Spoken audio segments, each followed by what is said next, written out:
Anthony Mangnall. And can I start by congratulating the member for St Ives, because this is a long overdue debate in which I think many of us across the South West feel extraordinarily passionate about and also extremely concerned about as well, because each week issues relating to housing, available housing, affordability can be found in my inbox by post or by email, and it is becoming distinctly more alarming over the course of COVID. And I just want to add to his speech a bit more of a Devon perspective, because in my constituency of Totnes and South Devon, there are 5,000 second homes in South Hams. Of course, in the South West, it's 27% of all second homes are found in the South West. And to put that into context for three areas, in Salcombe, 57% of the properties there are second homes. In Hope Cove, that goes up to 80%. And in Thurleston Sands, that's 95%.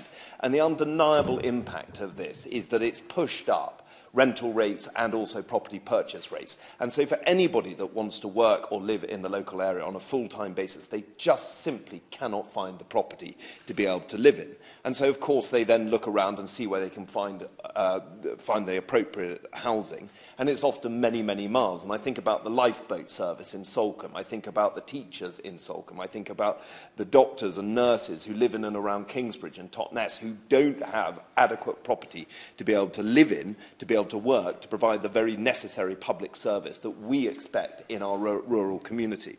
And, of course, the second part of this is also the way in which we're calculating when it comes to what is affordable. And I think it's worth making a point about this, which is that affordable from the Devon County Council website is not the reality of what people are actually earning on the ground. And I just asked the Minister to be considerate and to look into how we might find a better formula to be able to work this out. Because when you have a lot of people who have second homes and work outside of the area, it pumps the number up, not as something that is indicative of what local wages really are. From my perspective, Madam Chair, the purpose of this debate and the purpose of the discussion that we're having around affordability and available housing is about making sure that those that do have second homes pay their fair share and that there is support for those who want to live and work in the area.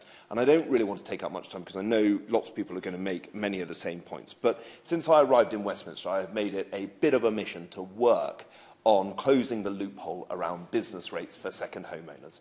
Because, for those that don't know, lots of people got away with not paying council tax by claiming business rates and therefore were eligible for business rate relief. When COVID came along, they were then eligible for the COVID grants, and there were two of those. So actually, it ended up being that out of the 13,593 properties in Devon alone, the vast majority of them claimed for these COVID grants. Now, I have no doubt that some of them absolutely are legitimate businesses, and we should welcome them taking that money to be able to support their businesses so that they can continue to thrive.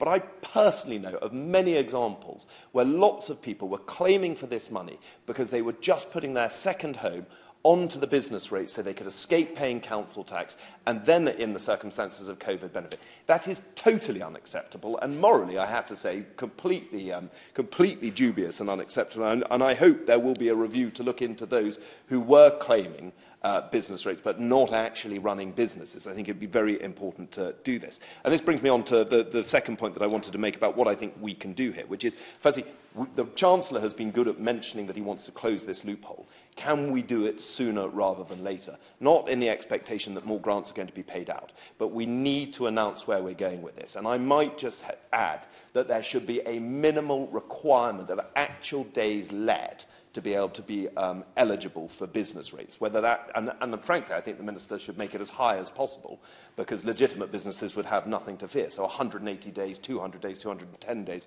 whatever he thinks is proportionate. But that would at least start us on the process to getting this right and closing this loophole. And I've been very privileged to actually work with Councillor Judy Pearce, who's the leader of South Hams District Council. And if I may, the Honourable Lady from York made a fantastic speech, and she made the very important point about data. Well, in South Hams, we're running a review of all second home properties and Airbnb, and we are very happy to share best practices with any other members as well to see what we get, because we do need to do the review and we do need to be able to point at the data to be able to make the argument somewhat better. So that's the first ask, is just to push on with the business rates. The second is around Airbnb. I am conscious that it's great that people want to come down to South Devon, it's great that they want to spend their holiday in the southwest as well and in other places, but frankly I don't understand the taxation policy around Airbnb. All too often I don't believe the money stays in the local area, unlike local letting agencies. I do think we need to consider what Edinburgh and what London, and now, as I think I saw this morning in The Guardian, it may surprise some people, I occasionally read The Guardian, but the island of Tyree has just introduced an alternative to Airbnb. These are models that we should definitely look at. The third and fourth points, which I'm just going to very quickly say, which is local government. Where possible, I think there should be, as my colleague from St Ives said, there should be a new planning requirement to have your house as a second home. I do think local government and local authorities should have the power to be able to raise council tax above and beyond the statutory level that they have now. Again, it's about the stresses and strains that are put on our resources and on our communities, and we have to make sure that we get that right. And in the last 30 seconds, Madam Chair, it's great that the planning bill is coming forward, and I have to say the Minister has been extremely diligent in listening and working with many of us over all of this. 2 weeks ago, we debated the planning enforcement bill. I just wonder whether or not in that bill, if we end up inserting it into the planning reform bill, whether or not we might use the fines put on all the developers that break their enforcement orders to build social and affordable housing. Because, frankly, we do need to toughen up on developers, and I think we've got to make sure that we are leading by example on this. Thank you.